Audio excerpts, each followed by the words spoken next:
Hello and welcome to Talkin' Baseball. Huge weekend of baseball. First Brawl, new leader in the NL Central. Dodgers sweep. Trevor Plouffe, players only. Styes and guys. Styes and guys.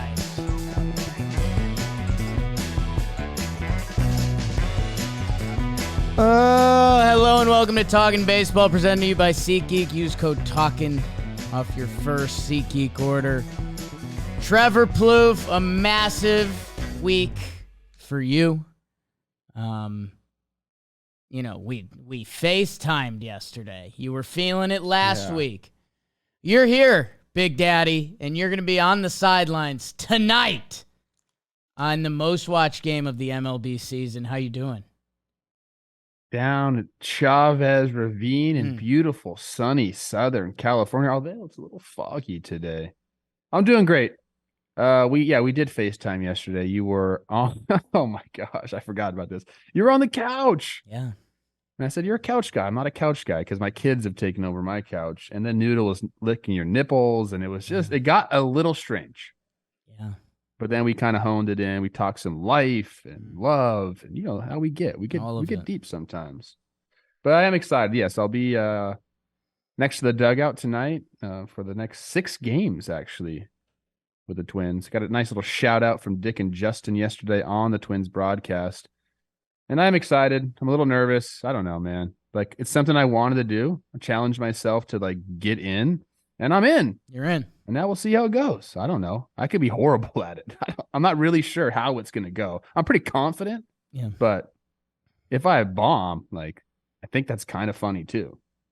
Yeah. It's a win-win. I like that angle. You could go either way with it, right? If you do a poor job, they'll be like, "Oh my God, former player, podcast guy, Plouffe." We do have like chance now. Like if I really want to just mess some things up and just like promote our show, we could do it. I burned some bridges, so I don't know if it's worth it. But there's what's that movie? Salt Lake City Punk. You do more damage from the inside than from the outside. Yeah, I didn't watch that movie this weekend or ever. Trev, the other thing, and I'm trying to get you hype at this point. You might make a play today. I guess, yeah. Do I bring a glove? Because I always bring a glove to a baseball game. Yes, Trevor. Yes. No, I don't. That's you, dude. Is that me? Dude, if you're on the sideline, mic in one hand, glove in the other, that's awesome. Trevor, bring it. Just bring the glove, just in case. Bring it. You don't have to use it, but I think you're going to want to. What if I need to do some demonstrations out there? Yeah, what if Correa's got questions on his backhand and he needs to ask Carlos, you? go through that ball. You got to stay down and through it. Don't lunge at it. Through it. You're the Twins' new Ron Washington. You're doing the infield drills before the game. Maybe we have your job title a little messed up. I'm excited for you, Trev, and I'm excited for this ep. A couple sneaky sweep weeks, a change or two in the standings. Toronto and the Braves, wow. Yeah, well, wow for one team, and then kind of wow on the other side. And then I saw some beat reporters said we're at the quarter pole of the season, that I know we've diced up the season a lot of different ways now, between we started at 1/16th and now 1/10th. Quarter pole feels like a real mark, and again, there's some teams. Say quarter pole again. I'm usually at quarter pole when we record these eps.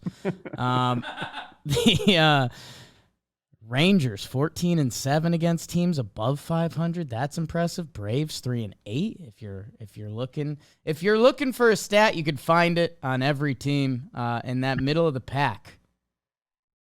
What are you laughing about? You still polling over there? If you're looking for a stat on any team, you can find it. Yeah. Dude. What are you talking about? For all of these teams that are 3 games above 500 or 3 games below, you can find something you like about that team and like, oh, yeah, that's good, or find something horrible. Basically, the only team you can't is the Tampa Bay Rays. My God. Their brand of baseball. We're going to be rating the level of F-boy. Yes. That's what we decided before the show. Today's Jose Siri off the charts. Jose Siri. Spoiler alert. If you haven't seen the picture of Jose Siri with the lollipops in his hair, we did it last episode. You have to. There it is. BBD had it ready to go again. That's Don't let that guy around your girl. You can't, because he will be with her and catch the fly ball. 2 in the hair, 1 in the mouth. Oof. Oh, speaking of, Trev, Harry's. And this is one of those good ironical names, I think, in a way, because Harry's mission is to keep your face, that beard. Trev, I know your look is going to be dialed on the broadcast tonight. I'm going to use Harry's to clean this up, this up, right in here. I'll be like dialed in tonight. I'm not worried about my look.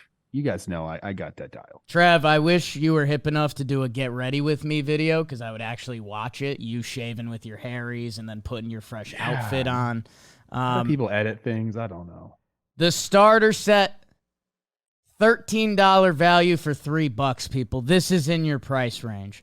Harrys.com/talking. 5-blade German engineered. Max Kepler.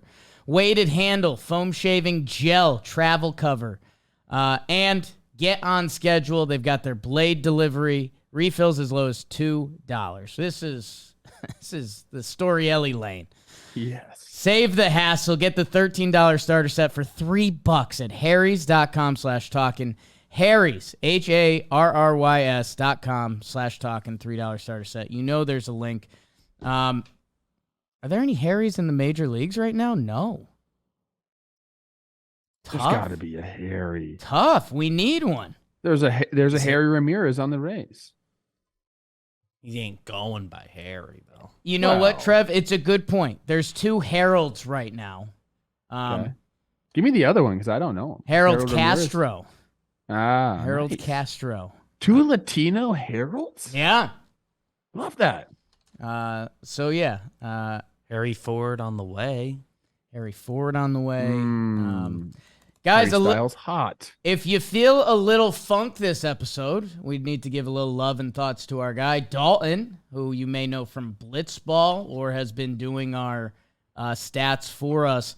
Got a little fender bender this weekend and is like in somewhat concussion protocol. So he's good. His family's good. The reports have been good. The reports are good, but yeah, he wasn't allowed to look at computer screens. So for our stat guy, that's a tough gig. So we had to get a little old school. The 3 of us divvied it up and got into each section. So Trev, are you burning the AL or do you have me still burning? Absolutely not. No. Okay. So you're ready to talk about this show's better than when you're burning. I gave it my all the last couple of years, and sometimes I hit a high note, like when I said this game was like this series was like a bag of Swedish fish, all Reds. That's the greatest line in this show's history. That was so good. Can I just tell you something before we start? Okay. Shout out Dalton. Love you, bro. I laughed when you were saying that. I wasn't laughing at Dalton. No. I have the MLB.com write-up of the Phillies-Rockies Brawl. Yeah. First line. Bryce Harper had fire in his eyes. Yes. Period. Space, new paragraph. Yeah. Boom. Yeah. That's how you when I was in English class in high school, that's how you capture someone. And you're hooked. And he didn't have fire in his eyes. No, he didn't. Kind of. Him and my guy Jake Bird. We'll talk about the National League. Let's talk some American League baseball. And it all starts where we should always start, Trev, the Bronx, right? Oh, yeah. Yankees, season on the line. Can they tango with the Rays? Yeah. Some good baseball played in the Boogie Down Bronx. The Rays end up blowing out Game 1 behind Drew Rasmussen, who turns out he's now going to be out for a while, maybe this season. I don't know. But he shut down the Yankees. That's all he's done. The next day, Rizzo Mandalorian bobblehead night, Trev. 2 homers, from Riz. That's why he's a guy. That's why he's a guy. And what do the Yanks do the next day? A little redemption from the previous week. They go down 6-0. They come back. Biggest comeback win for the Yanks since 2019. And then on the final day, it's back and forth again from the window to the walls. Taylor Walls, grand slam, Rays win. They split for some really good baseball up in the boogie down. Yankee fans, their stock is back up a little bit. Rays continue to not give a fuck, and they're going to run away with whatever they want to do. Speaking of not running away, it's too early. The Texas Rangers, they take 3 out of 4 against Oakland. Hey, I normally do this when it's a reverse series. The game Oakland won, fire, Esteury Ruiz, Brent Rooker with the walk-off. We're winning games in Oakland. We're trying to get to double digits. Outside of that, they got shut down by Gray and Evaldi. They didn't score in those games. And then the Rangers win on the final game. Adolis.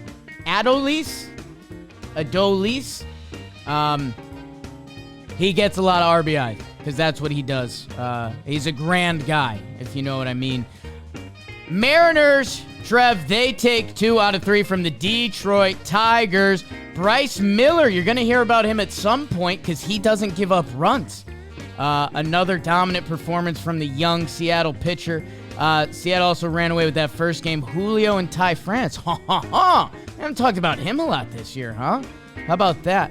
And then Detroit, they salvage the final game of the series. Nick Maton with the go-ahead hit by pitch. Sure, why not?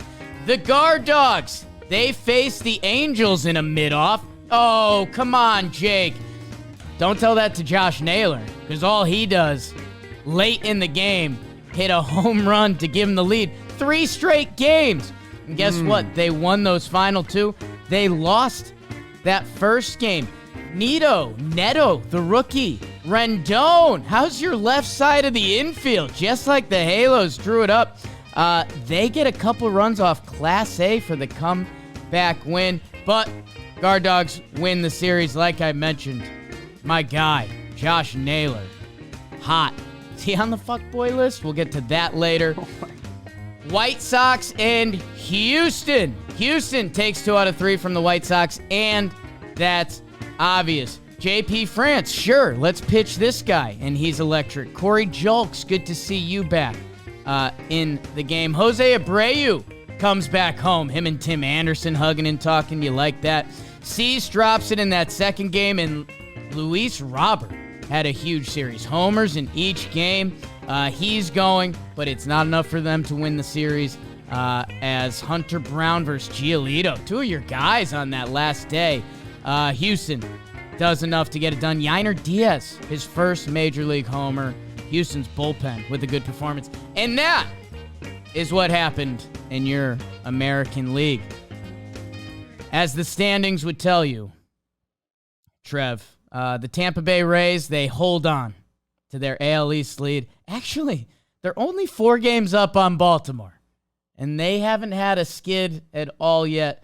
31-11, 26-14 for those birds. Toronto Blue Jays, 24-16. We'll get to them in a little bit. Yankees are 23-19. They jump to 4th place in the East over the Sox. Sox are 22-19. My goodness, AL East. Your Twins, Trev, 23-18. Only team above 500 in the Central. Guardians, Tigers, White Sox, Royals down the board. And then your Texas Rangers, 25-15. And look who's now in second, the Houston Astros. Are they? Is it? Will they? Half game up on the Angels. Mariners are 500. They'd like to get clear of that and never look back at 500. Oakland 9-33. Looking for that 10th win of the season. Trevor, what American League topic jumps off the map for you? I think this is an app that we're just going to cron pot it up. Okay. Don't you think? Yeah, I mean there weren't a lot. Hit them quick. There weren't a lot of big. I mean, it was Mother's Day. A final Mother's Day wish to all the mothers. I love moms. Every day is Mother's Day. You love moms. Yeah. Yeah. They're so beautiful, all of them. They're so loving and nurturing. Shout out to all the moms out there, especially doing what I can to make more your of them. mom. Trev, I'll let you run Mom. Rays Yanks. You know, the Rays, best team in baseball. Yankees, hoping that they can tap into something. They kind of do. It ends up in a series split, which, you know, Yankee fans, it shows where the expectations are that that's still a win of sorts. But it was kind of how they did it. Big offensive innings to come back, which we haven't seen from this Yankees team. And we haven't seen from, you know, remember when the historic Yankees of last year were a thing? And then the ship crashed? So it was good to see that, Trev. I guess what did you see, or what questions do you have? Not a lot of questions. I mean, it was a great series. I mean, if you're a Yankees fan, you're probably happy with that. The way the Rays have been playing.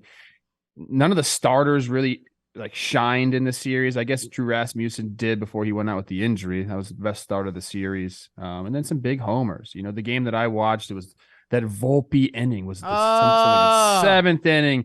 He steals second base with 2 outs. He steals third base with 2 outs. Then he ends up scoring on a pass ball. And my goodness, Michael Kay and Paul O'Neill loved that one. He got you, Trev. You forgot the start of it that gets your drunk uncle excited. He starts with a bunt. The bunt Hit. The bunt. Steal second. Steal third. Am I the drunk uncle? Score. No, I got but excited. It's you know, some I don't want to say casual racism almost, but the fact that Volpe's an Italian kid playing for the Yankees, it gets your drunk uncle excited.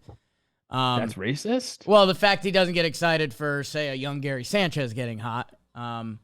Oh, I would get excited. I'm the drunk uncle. You're not the drunkle. I'm not the drunkle. No, not yet. Oh. I am an uncle, though. Volpe, you are an uncle. Volpe got the kids going, hey, Judge 2-homer day, Rizzo 2-homer day, and those are the games you win as well, so. And then, you know, there was the big decision that, I follow way too many Yankee people on Twitter just because of my job here. All you psychos. The Abreu, bringing Abreu in there, you guys did not like that, huh?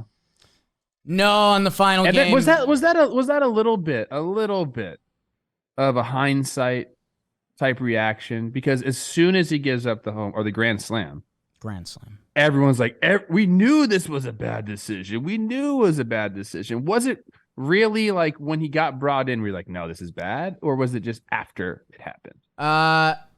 During, didn't like. And the problem was, I didn't think the grand slam was the issue. Abreu's pretty wild. I thought coming in bases loaded, you know, the walk, pass ball, wild pitch, all of that is just very on the table. And yeah, they've had a couple guys that have performed better that you wonder if there's some bullpen stuff you don't know. Was a guy down for a day that you would assume would not, but then you saw some options coming later that, I don't know, the Yankees have been big on, especially with not having a traditional closer this year. You know, attacking the moments in baseball games, right? Like Clay Holmes, we might need you in the 7th. This was bases loaded tie game. So yeah. I would much rather use a higher leverage guy in that moment.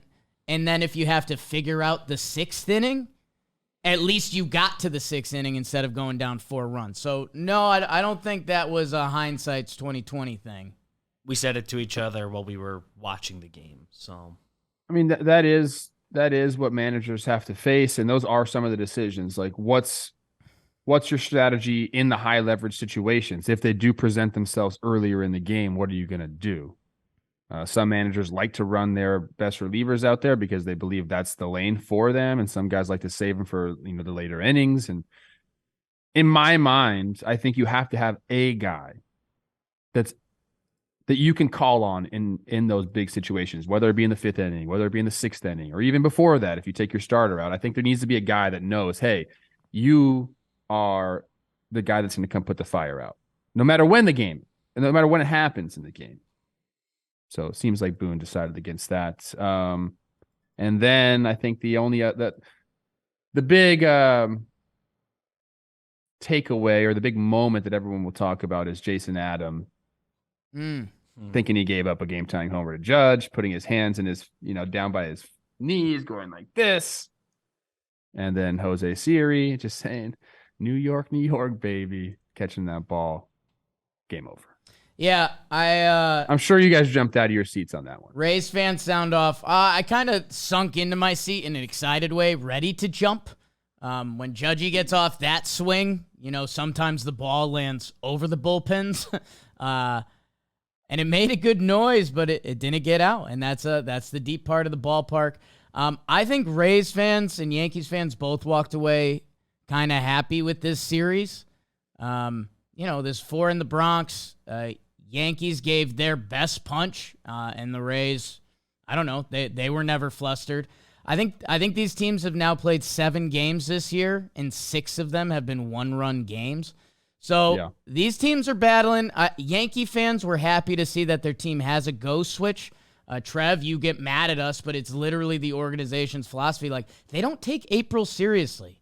Like, they have a game plan for April, which, by the way, it's not like that's helping injury-wise. So, hey, maybe take every game serious, especially in a year when baseball seems to be as wide open as possible, especially the AL East. But they hit that go switch. Hopefully they continue. They're about to take on Toronto, who just swept the Braves.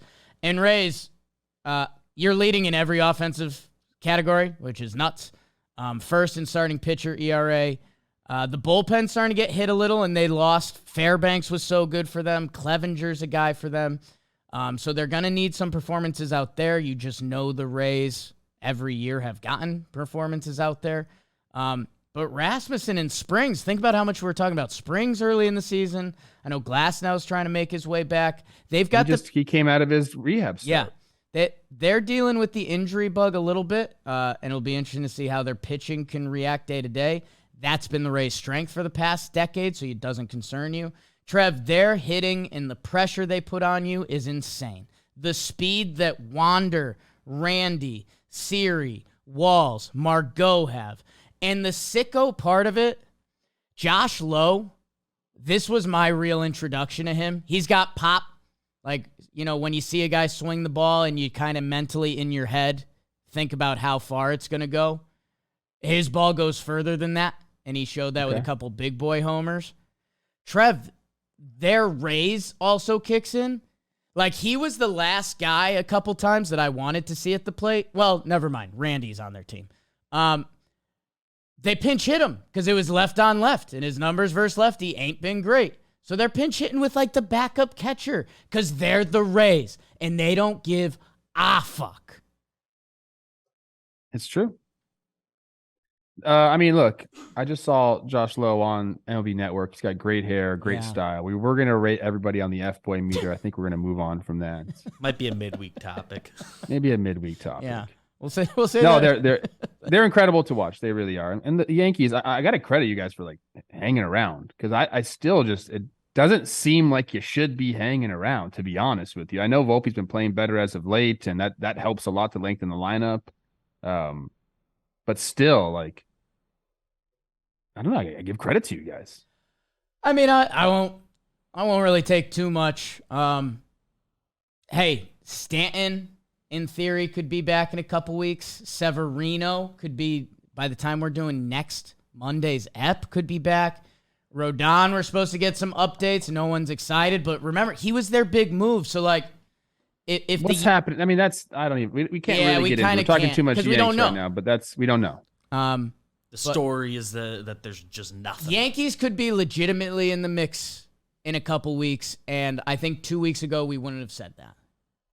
I believe they have a wild card spot as things lie right now. And guess what? The beauty of the AL, Toronto could fuck their shit up this week. I'm cursing a lot today. I'm gonna just relax a little bit. Curse up. I'm gonna tone it down. Kids that listen to this show.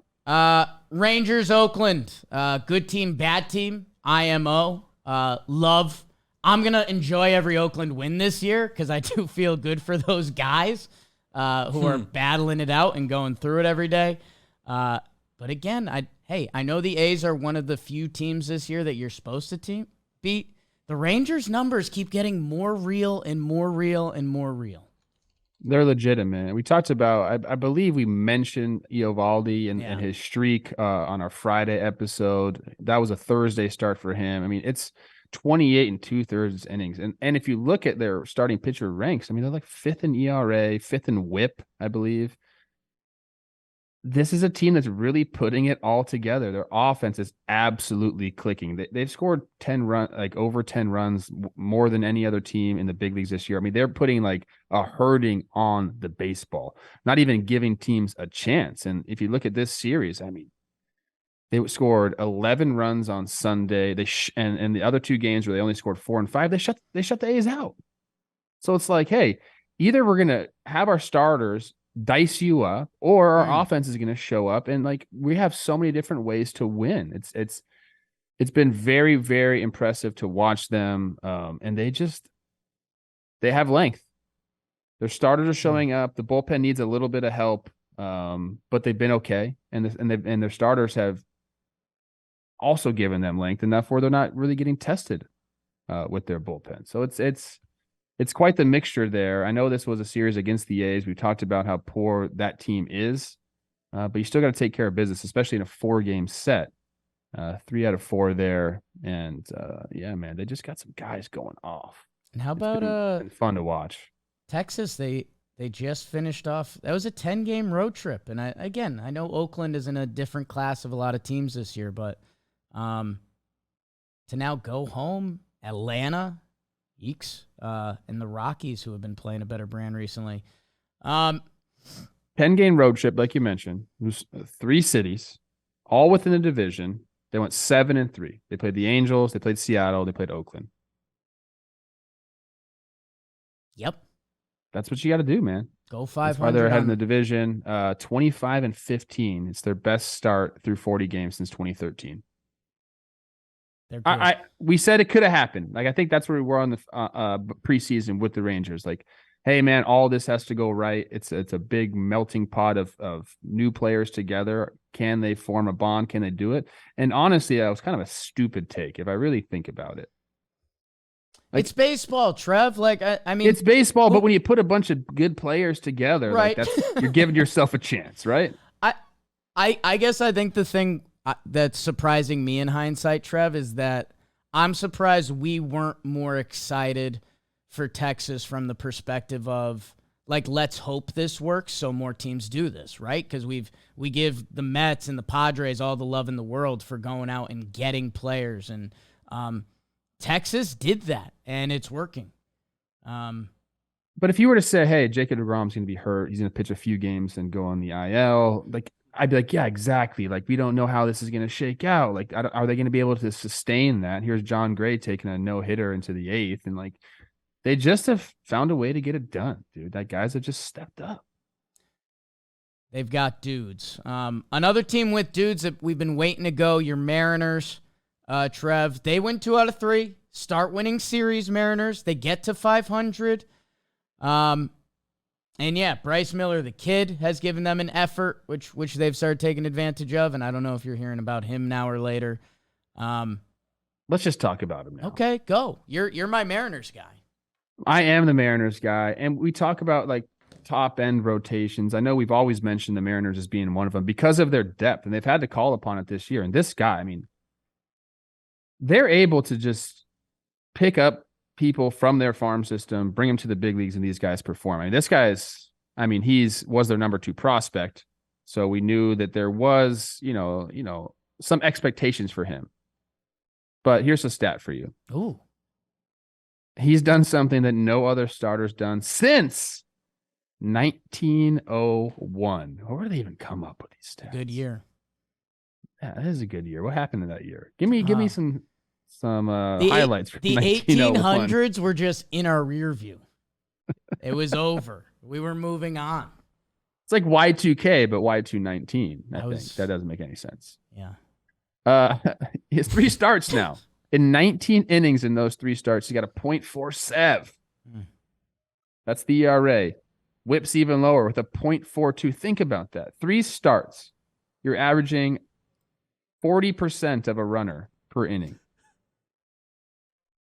That's how you do it, man. Opponents are hitting 111 against him. He's got 18 strikeouts. I have more stats here because I'm just going to keep going on this guy.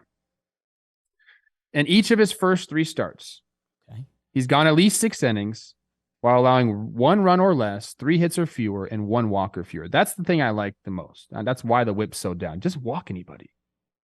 He doesn't walk anybody. He rarely gives up hits or runs. I think that's how you become a good pitcher. That's what you want from your starters, right?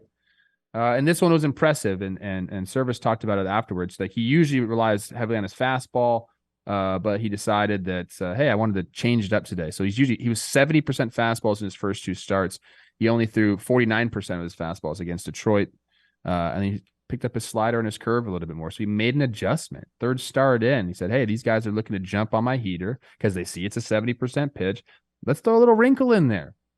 And he gets the results he wants. I mean, if you're able to have these guys in your farm system and bring them up and they can perform like this, I mean, that's a recipe for success. And like Seattle, I know they haven't performed, to where they're capable of. Some of that is with, Julio Rodriguez, not doing what he should be doing and he will be doing this year.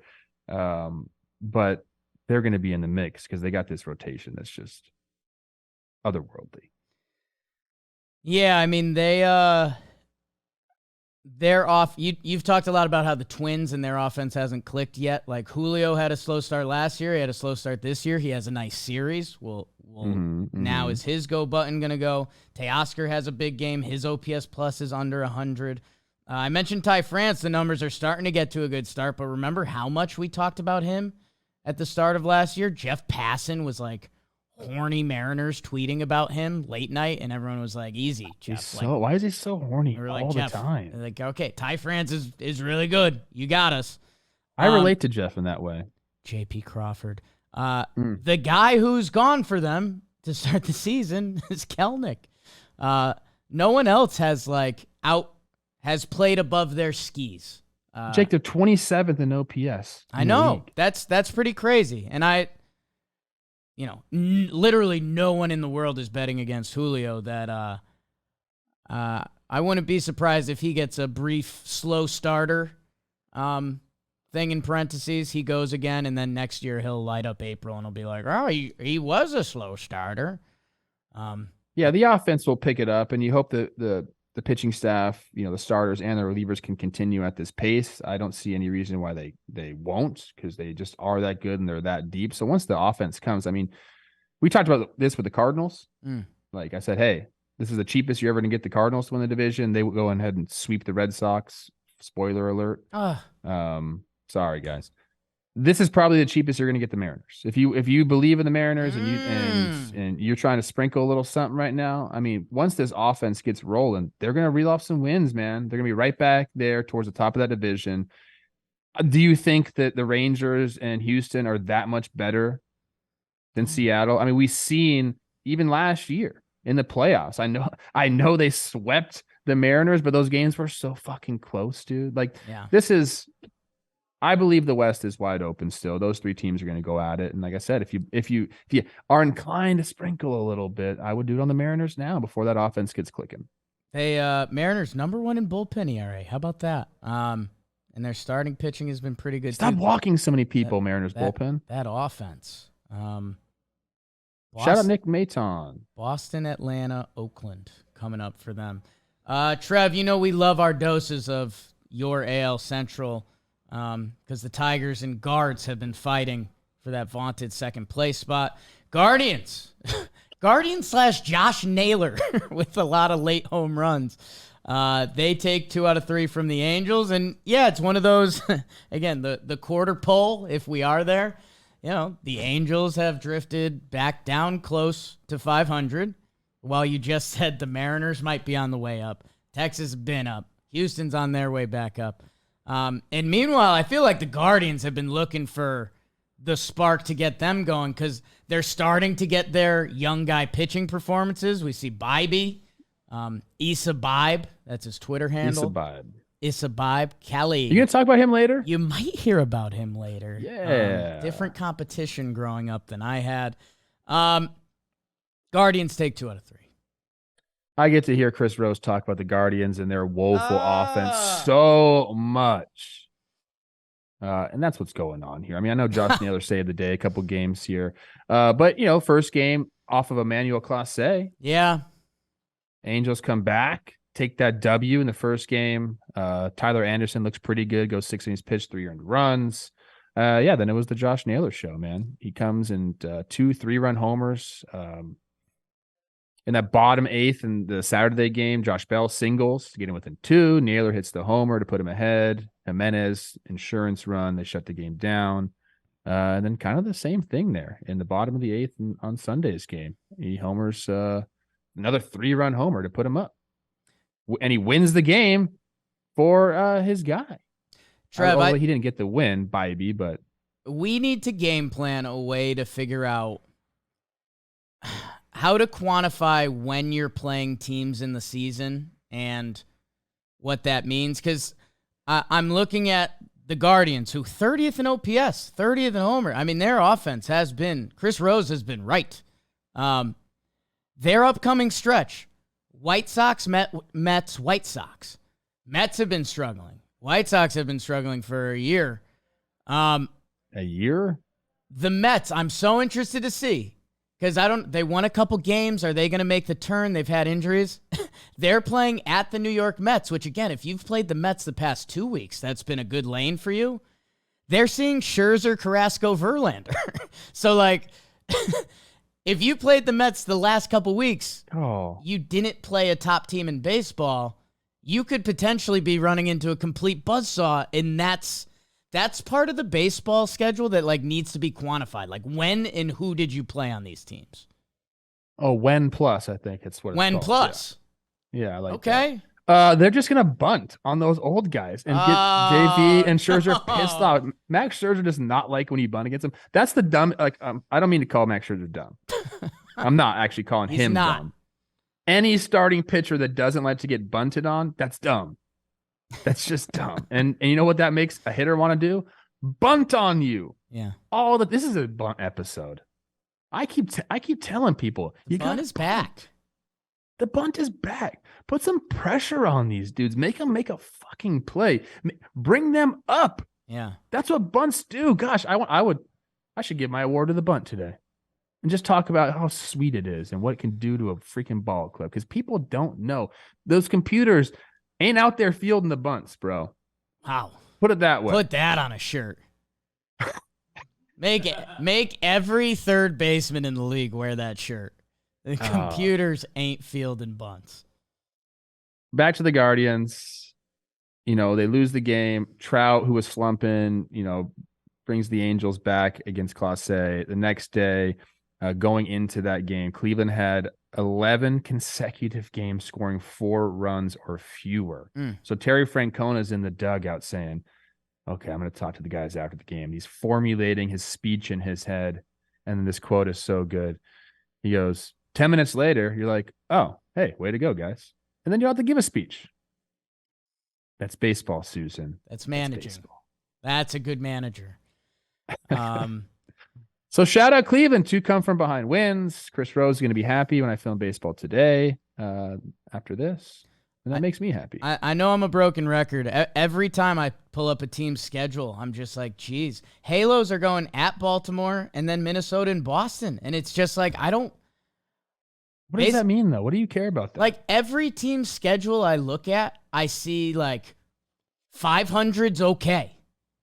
I don't look at anyone's schedule and I'm like, ooh, like, here's your 8-2, dude. Like, time to go. Like, every time I open a team's schedule, it's like, man, you gotta survive. Like, 6-4 is awesome. Okay. I think people will take 6-4 throughout the year. I don't know what the winning percentage on that is, but it's pretty dang good. Right. I just think everyone has an image of their 60 team. and 40. Every team has an image of their team getting hot, and it feels better than that. Don't start doing numbers. Anthony Rendon putting together a nice season. Yes, he's going. That's nice. How's Neto doing? I need to check his numbers real quick. He was struggling. He was on the struggle bus. Trev's going to tell you and about. I want to like this guy. You'll like him. He's a kid. Oh, he's doing all right. He's like the better. Kids. Doing better. You like the kids. Tough league. There's no level higher than Major League Baseball. He's got to be playing some D because he's got 0.7 baseball reference WAR. He's only hitting, 704 OPS, so the D's got to be there. Okay. D in base running, IKF. Trev, the last series, White Sox Houston. I'll let you go. Oh, I don't know if you guys can tell. My chair keeps falling. I see you twisting a lot over there. I think I got to get a new chair. It just keeps coming down. I see the brim of my hat just start to slowly go down. If you watch in the next 4 or 5 minutes, I'm going to be down. Just drifting. Okay. What are we doing? Any Astros-White Sox thoughts? I mean, a little bit good team, bad team type situation, if I'm being honest. Shout out JP France. Yeah. Across 2 starts, he's been really good. And this is another team that can just bring people up, and they're really good. Across the 2 starts, 1 run and 11 2/3 innings of work. That's good. He gets his first victory. I don't know. What do you want me to talk about with this series? Nothing, man. I'm sorry. White Sox fans, they've stopped listening to baseball shows. They're looking at films this summer. Mario movie. You said you watched that this weekend, Trev? I did. It was really good. My one qualm with it. Really good?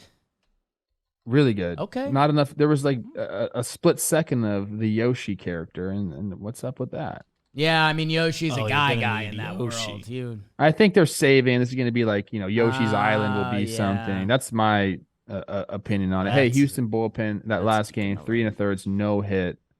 That's nice. Yonier Diaz gets a silent treatment, which I hate. Stop with the fucking silent treatment, guys. Yeah, you and Jim are kind of against it. I've just kind of been the other voice saying, I kind of like it. There's some baseball tradition. They did a flashback to Ohtani's first home run, and he gets a silent treatment. And yeah, it is weird.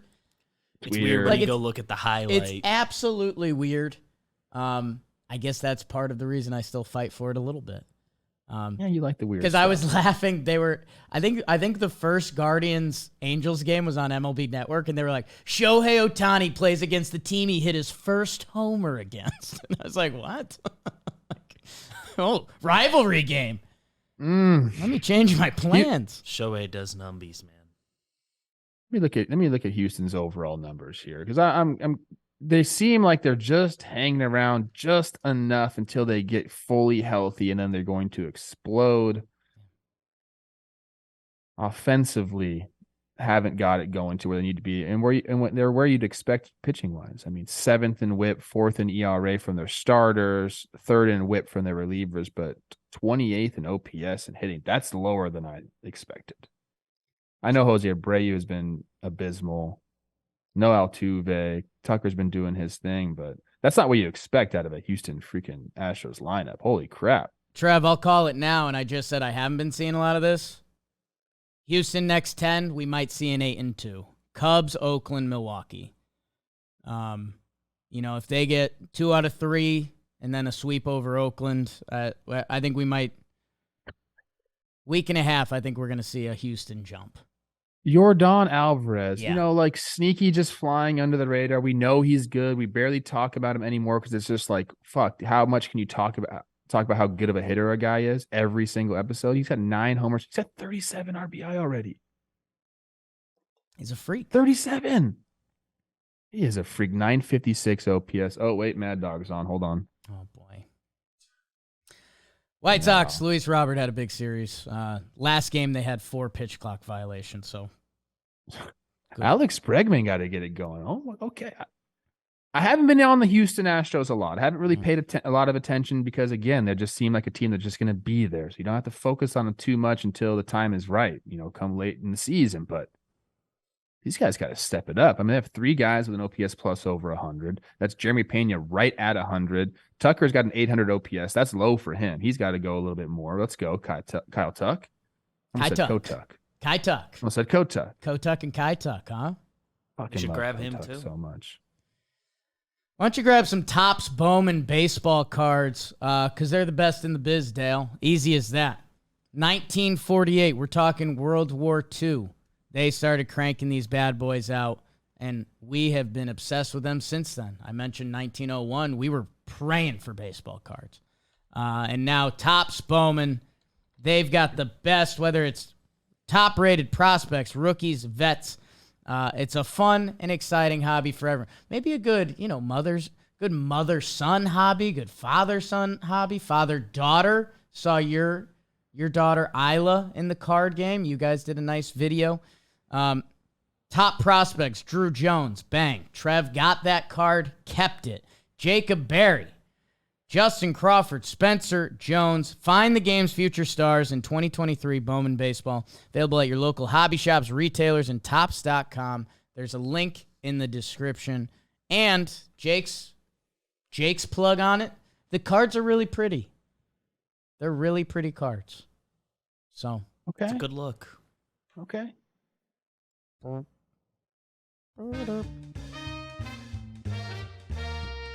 In the National League, the Giants and the D-backs tee it off. How's your NL West? Giants win the first game of 4, and that's the only one they're gonna get. How about them Snakes, babe? And they do it in different ways. Zach Gallen, that's the way that everyone's kind of familiar with. He drops it on the table. That's all they know. The last game, how about Fott? The kid goes toe-to-toe with Logan Webb, who had them no-hit. And then my guy, Gurriel. How's your hair? How's getting around on the slider, Trev? Down the line, game-winning run. My Snakes, baby. Dom Fletcher, MLB The Show legend, Team Italy legend. He goes nuts this series, Trev. Him and young Casey Schmidt challenging some kid records. Snakes, do we talk about them more? New York Mets and the Nats are playing a 4-gamer that wraps up today, Trev. And they had to wrap up 2 games yesterday, because what are we doing? 4-hour rain delay in the stands. They had to finish up game 2 yesterday. Nats win that one. Some good defense shout out.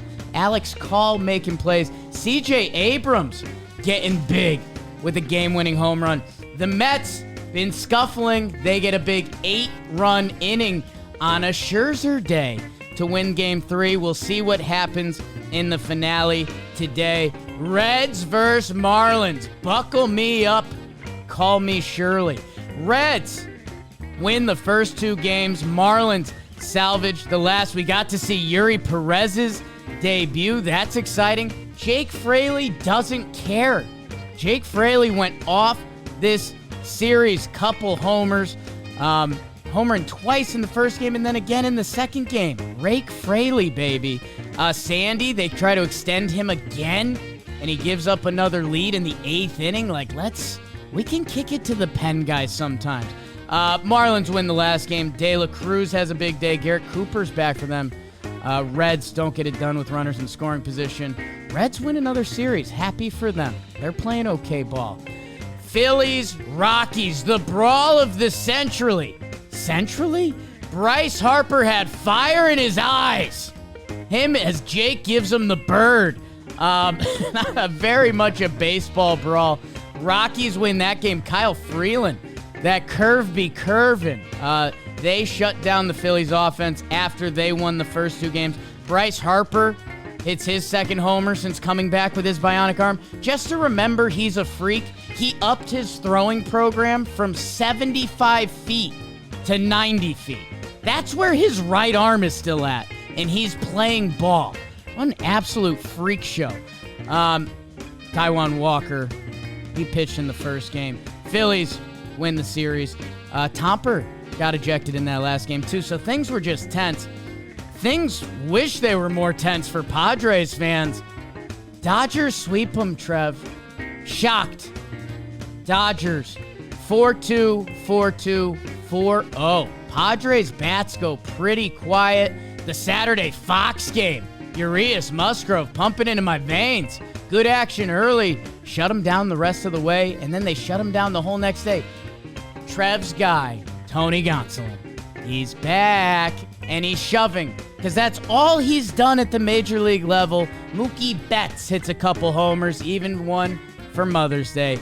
Dodgers sweep the Padres, and go look where they are in the standings. Won't surprise you. That's what happened in the National League.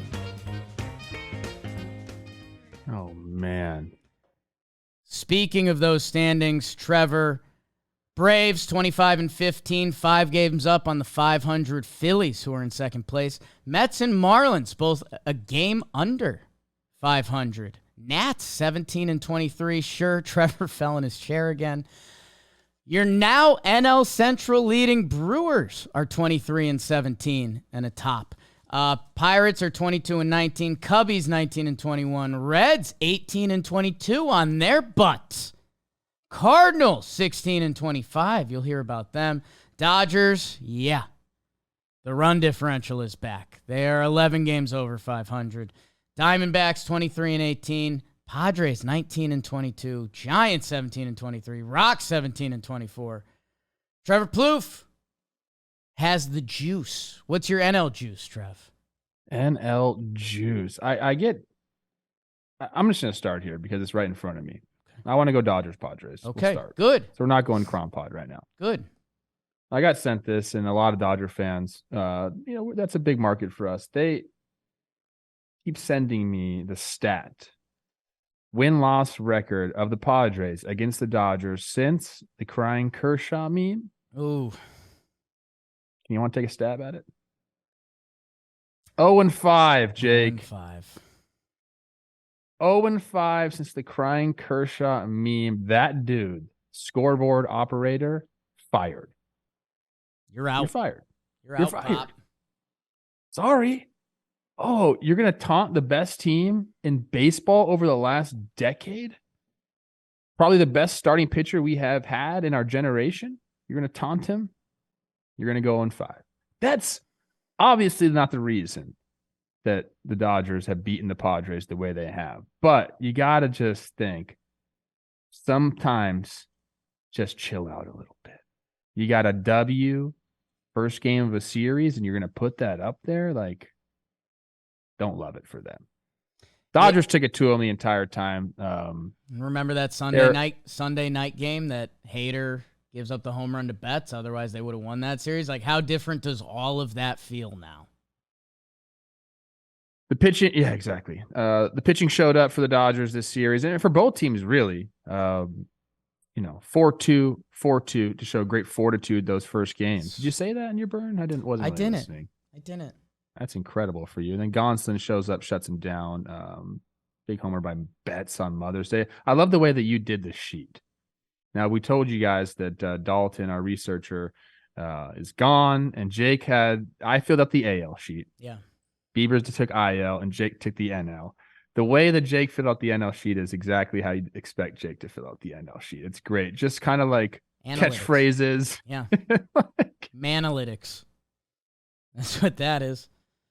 Like, if we went into a hitters meeting and it was Jake that ran it, he'd be like, fastball, big homer pitch, hit him. Yeah. Curveball, don't swing, strike out. That's yes.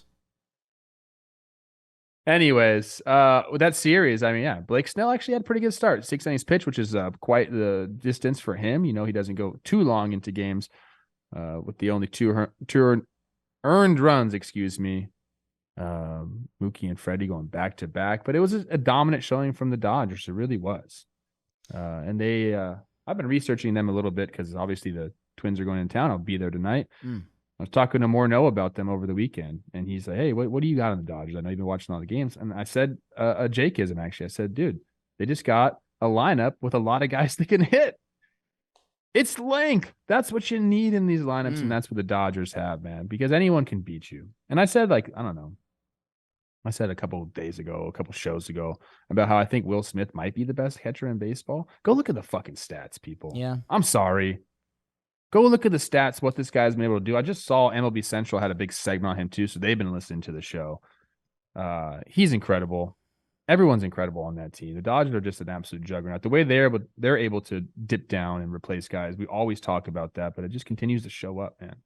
It really does. As far as the Padres don't go to the dark place, get it going. Man. Like, you got to get the offense going. Any team can get swept by the Dodgers. Like, a lot of teams will. Man, just don't go to the dark place in this year where there's so many good baseball teams. Don't dig a hole. Just don't, man. All we ever talk about is how this team could be really, really special offensively. Look at the guys they've added. Fucking Juan Soto, Xander Bogaerts, Fernando Tatis Jr., Manny Machado, to name a few. 20th in OPS? Yeah. You're talking a bottom third team in OPS? You're 25th in runs scored. That ain't going to get it done. So they got to figure out a way. I don't know. The Twins were struggling with their hitting as well, their offense, and all they could talk about was just good at bats. And they finally put together a nice little series against the Cubs. I mean, you got to be having those conversations with the Padres and their hitters meetings as well. Like, hey guys, like we're trying to do too much. Let's figure some things out. Let's get the barrel on the ball. Let's work some walks. Hey, maybe we should fucking bunt. I don't know, something to get it going. Because this offense is too talented to be doing this. It's I mean, maybe do I say it about them too? I don't know if I believe this is a sprinkle team. How I said it about the other for the teams. division. Yes. No, they're not. They're not. It's a Dodgers world, man. I think because the other teams I said said that about, Jake, have something that they're really, really good at right now, and they've been performing well at. But the pitching we knew was going to be, average. It's been just about that. 16th in WHIP, 13th in WHIP for the relievers. About average. And then the offense hasn't showed up. The offense is supposed to be carrying this team and just obviously hasn't. Slight serious note. Kershaw, his mother passed this weekend, Mother's Day weekend. That's pretty fucking brutal. I did not know that. Yeah. I didn't see that. And yeah, he's, I guess the story, parents divorced, lived with his mom. His dad died a few years back. So, I mean, just crazy. And you always forget, like, these guys are real humans that have real lives and shit. And I'm not doing, this wasn't a D-bag from the article I was reading. It was just the fact they were like, oh, Kershaw's like expected to make his next start. And it's like, Jesus Christ. Like, I don't know if I'm expected He's pitching to tomorrow. Yeah. I don't know if I'm expected to make my next start. So, Clayton, a couple other Dodger fun facts, 2 out runs. They lead the NL. That's like a good backbreaker stat there. And yeah, Tony Gonsolin, again, go check out his baseball reference when you have a chance, because all he's done is be lights out, but we get distracted by his cat shoes. Trev, Brawl of the year in Philly, you're breaking it down. Great series for the Phillies. They've been playing really good ball. 14-9 since they started 5-10. 14-9, Jake. 6-0-9. If you take away that O, they're really doing Not it. bad. That game, they started off real slow. Gomber retires the first, 14 batters. And then Alec Boehm hits the bomb. And Phillies win the first 2. Then, the brawl. I mean, brawl. It was a little aggressive pushing, I would call it. Yeah. Not a brawl. We need to get away from that term in baseball because it rarely ever happens at the big league level. There's no real brawls. Like, there's guys getting up and yelling at each other. Even Bryce Harper, who had fire in his eyes. Like, he attacked gingerly. Like, if you want to go get someone, really, you just go run straight to them. Yeah. But there's always that, like, hey, guys, are you behind me? And, like, I'm going to slow down as soon as I get to the pile because nobody wants to fight. There's no reason to really fight. Do you know what I mean? Yeah, I'm gonna make it a GIF. Harper, there's a really good camera shot behind him that when he decides to go into the fight, drops his bat, takes his batting helmet off, which is obviously, yeah. I'm here.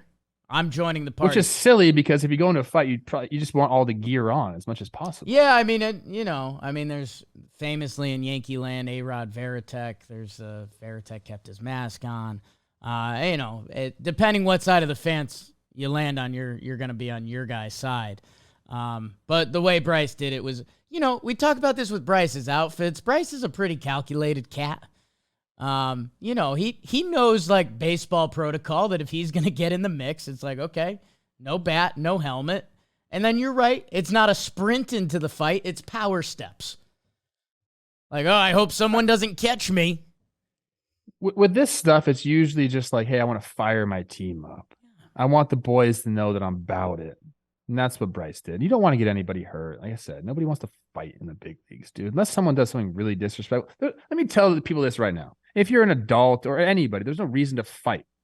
It's silly, dude. Like, unless something you gotta have some real reason to fight, dude. Like if it's just someone disrespecting you, they said something to you. Come on. It's such a young man's game, Trev. But I'm talking to the young men out there. I know. Don't fight. It's stupid. I know, but it almost has to come with age. Like what it would take for me to get into an actual fisticuffs is insane. Yeah. You'd basically, you'd have to attack. Obviously, there are Noodle, times. basically. Yeah. What if someone Okay. If someone punted Noodle, that's it, huh? You go in. If someone kicked my dog, I'm fighting. Yes. I still don't think that's a good enough reason to fight. Just Depends bro, the why are you kick. fucking kicking my dog? Depends the kick. Dude? Yeah. I mean, if it's a kick with malice to a fucking dog, yeah, I'm gonna fucking fight. No, I get it that you'd want to fight them, and you want to just. But No, like, if someone kicks your dog, That's my guy. there's something wrong, and just dude, go deal with it somewhere else, if they're bro. crazy, Take care of Noodle. I'd rather comfort Noodle. You can't just fight crazies. We'll do fighting. I don't know pod. how we got there. Fighting pod with Dan Canobio coming up. Yeah, I think this was a little bit of a shrug. Like you said, the Phillies, they've had some streaks this year, and it's generally been well since the start of the season. Rockies have been playing a much better brand of baseball, and Freeland has his good start. They win on that final game that, and Jake Bird, look at him getting in the mix. My guy. Pitcher started it. They always do. They always do. And yeah, the quotes after were just so ridiculous. Just the, hey, if he's doing it, he can't be looking at our guys. And, Bird saying, I lost my composure a little bit, but, I'm that guy when I'm on the mound. And it's just like, okay, so nothing. I can't stand when pitchers say that.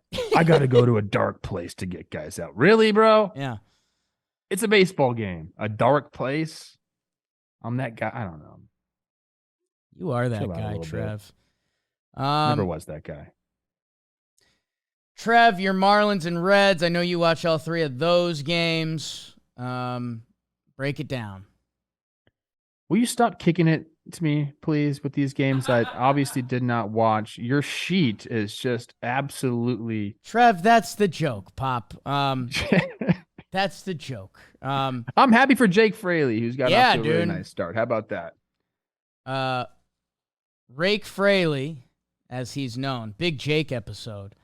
Again, I know this is probably not what Reds fans want to hear, but he might be playing himself into an interesting situation. I know we've said it before, but the trade deadline this year, there might not be a lot of Sotos, bona fide Hall of Famers getting traded.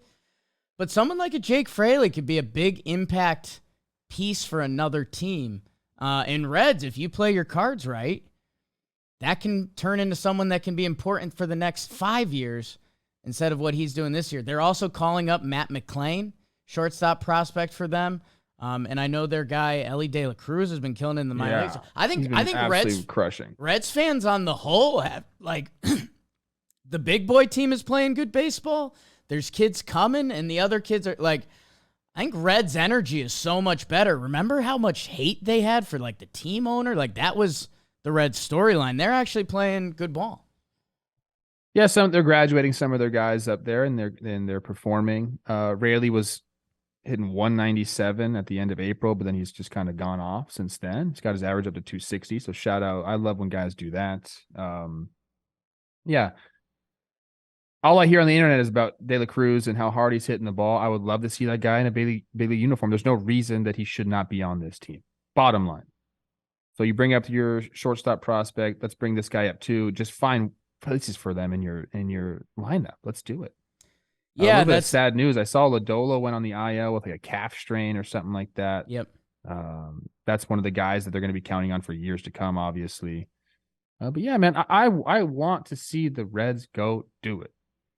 What year was that? 2020 when they made the playoffs, and we were kind of like, "Hey, man, you got a staff. You let's see what you can do." And they just were really bad in that playoff series. So, and yeah, I mean, it's crazy to think that those 2010 to 2013 Reds teams were a lot of fun. Dusty Baker, Joey Votto, and the boys. That dude BP, give me a Reds team that can bang. And you you're right. I don't know if it's Reds Twitter is just so out front with their prospects, but I feel like I get spammed with Ellie De La Cruz highlights every day. Well, the people don't like that we don't talk about them enough. And again, we'll say it to the people, man. We can only have a show that's so long. Like, we can't go on a 4-hour show and talk about every single team every episode. Maybe we could.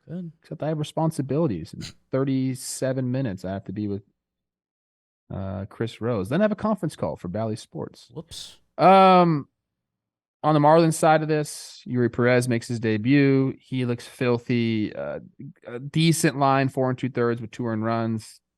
I thought the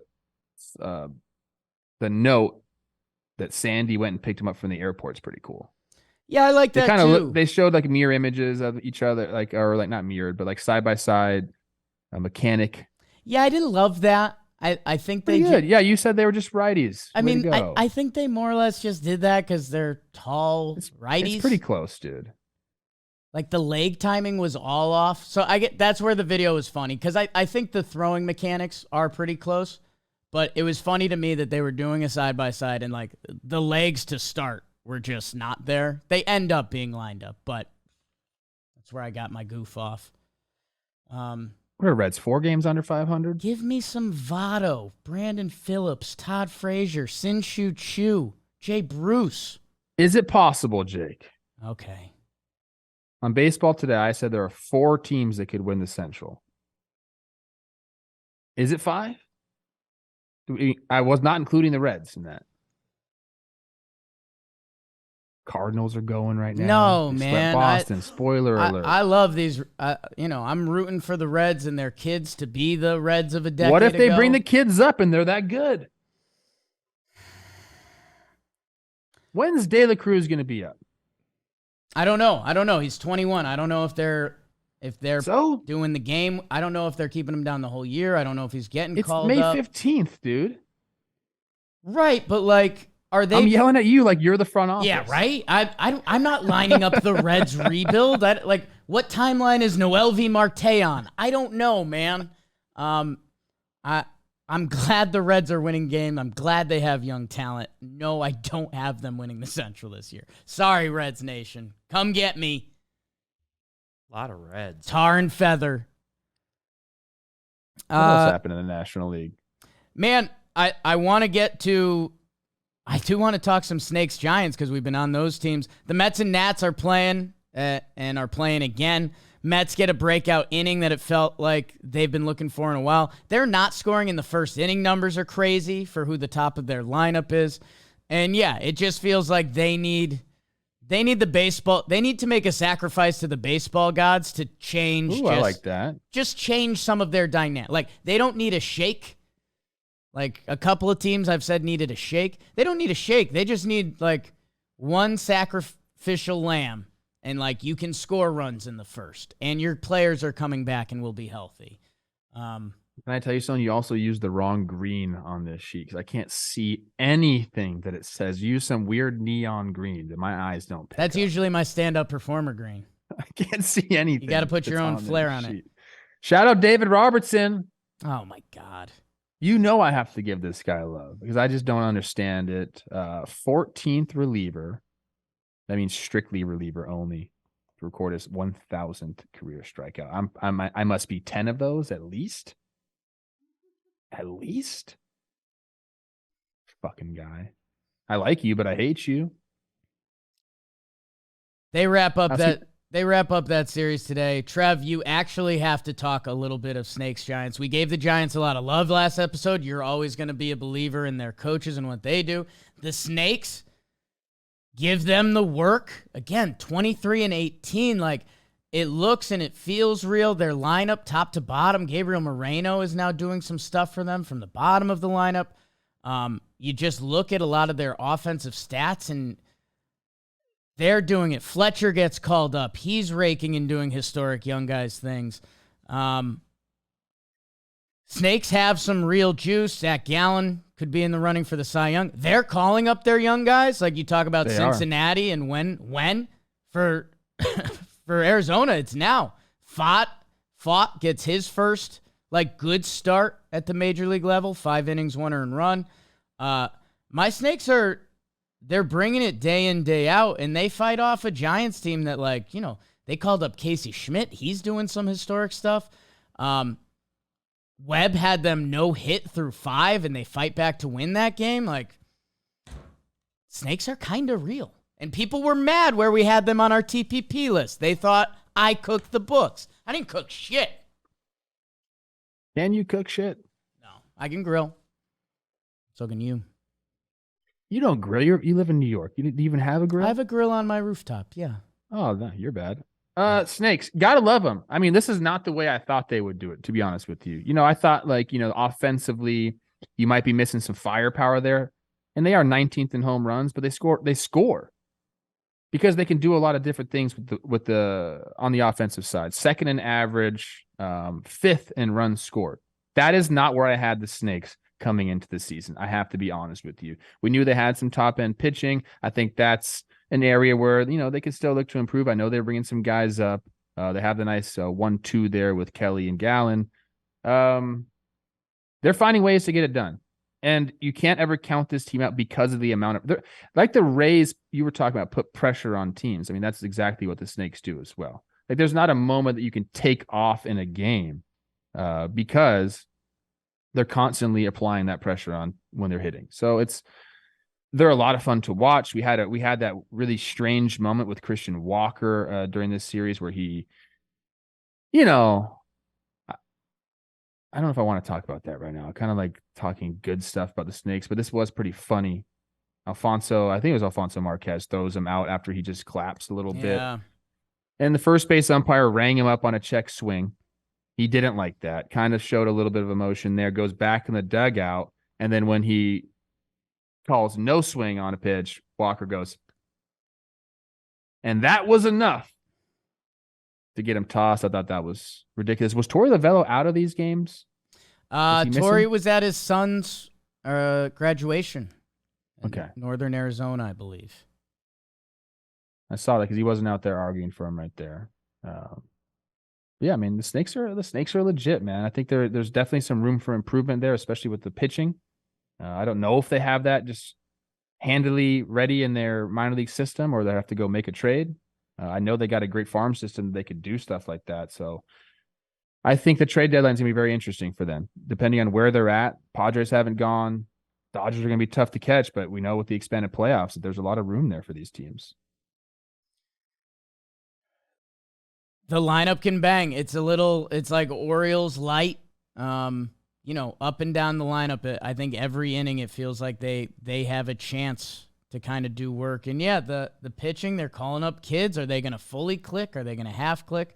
And their bullpen, man, I mean, Miguel Castro has been kind of cast away from Mets, Yankees, Orioles a little bit. He's pitching some high leverage innings for them. And I don't know if it's the pitching coach. I don't know if it's confidence. I don't know what it is, but he's giving them some good outings. So,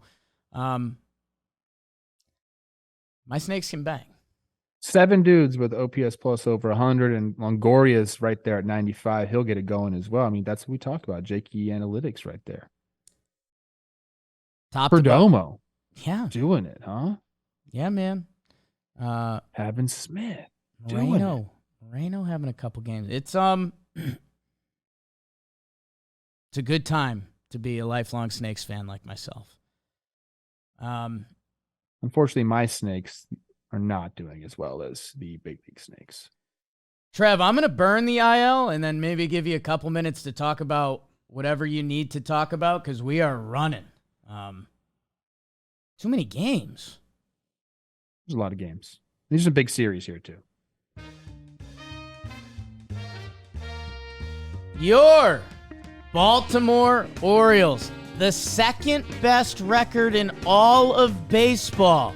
They win 2 out of 3 again against the Pittsburgh Pirates, who have been scuffling now for a little bit.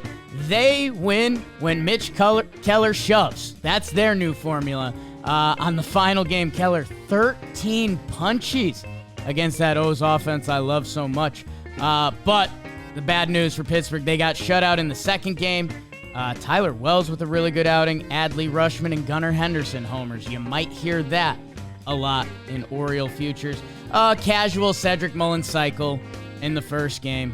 Yawn. They win. And they are one of the best teams in baseball. Pittsburgh sliding a little bit.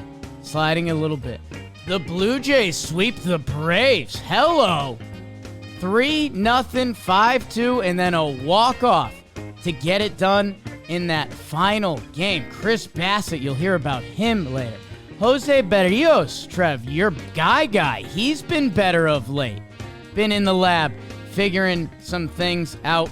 And then Toronto, I mean, the offense bails them out in that last game. Danny Jansen will sneak up on you. He gets the walk-off.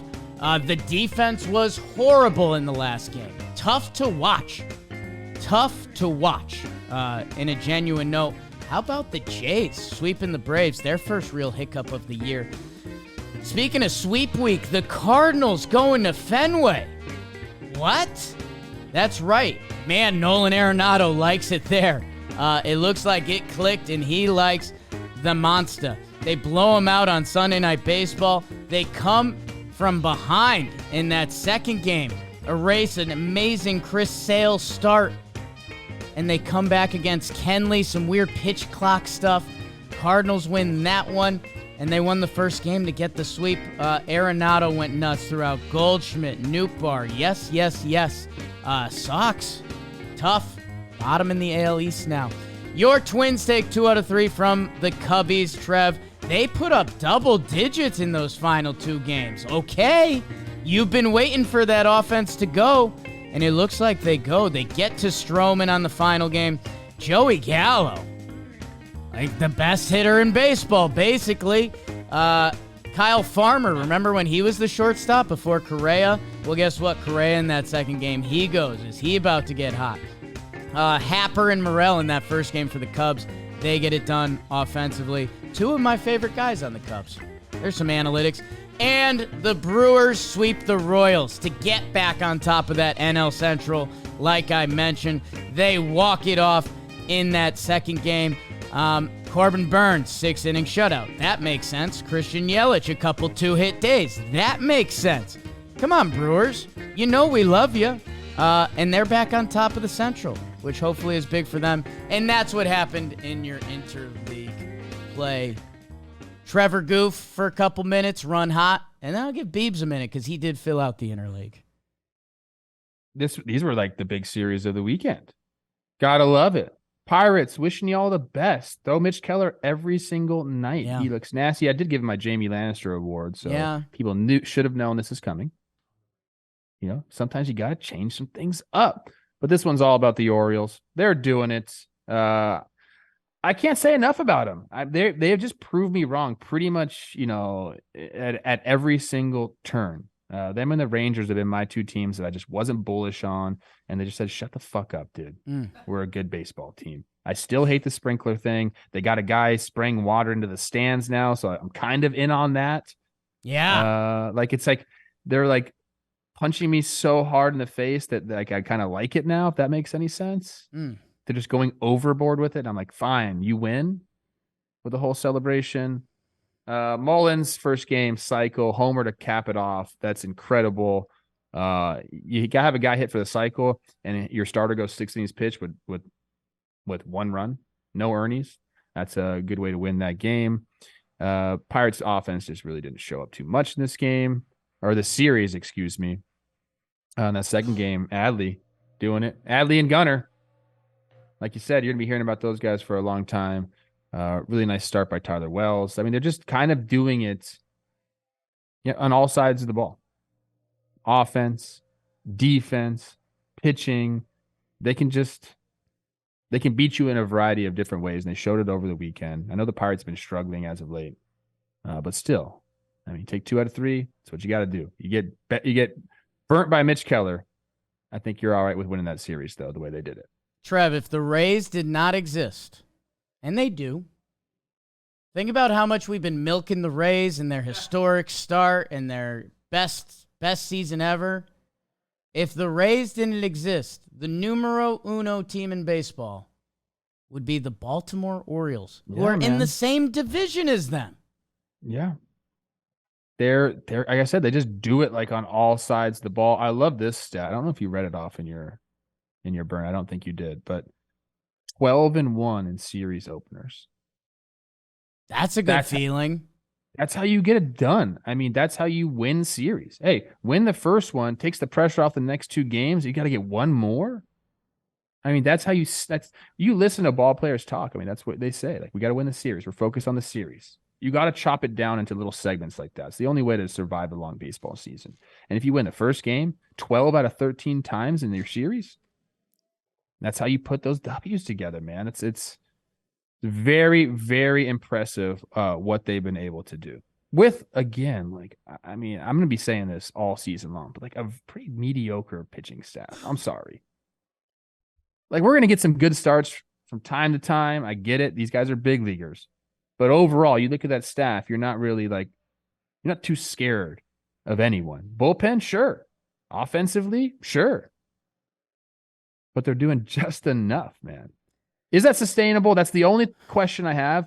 And I keep saying that, and they keep fucking winning series. So maybe it is. And maybe I should just be quiet about the Orioles. Yeah, I guess that's my thing. I mean, Grayson Rodriguez was the top pitching prospect. What will he be? I don't know, but can he be enough? Absolutely. Kyle Gibby's been doing it a long time. Can he be enough for how good this team is? Absolutely. So then it kind of comes down to Kramer, Bradish, and Wells, who are new to the baseball lexicon, but these are also pitchers in their supposed prime, right? They're 27, 28 years old, that if they can do enough on a given day, Tyler Wells held the Pirates to 1 hit in 7 innings. Like, they can give you a major league outing, which if they're anything above that, this team is going to win. And even if they don't, this offense can do enough that I'm full Orioles, man. They're making a move. I know we talk about that every episode. They're making a move. They have to. They have to. They have to. Maybe they don't. Sorry, the Pirates have just been, you are who we thought you were type of thing, which sucks because it was so fun watching them be good, and you want to root for a lot of players on that team. They've been losing a lot since they started out hot. A lot. Mm-hmm. It can fall out quick. Hey, couple off days, 2 versus Detroit. Why don't you reset and come back, Pittsburgh? We'd love to have you back at the party. What party? Trev, I think it's funny you mentioned that they're 12-1 in the first game of series, because the team that was the worst at that, the St. Louis Cardinals, remember, they had never won a first game of the series.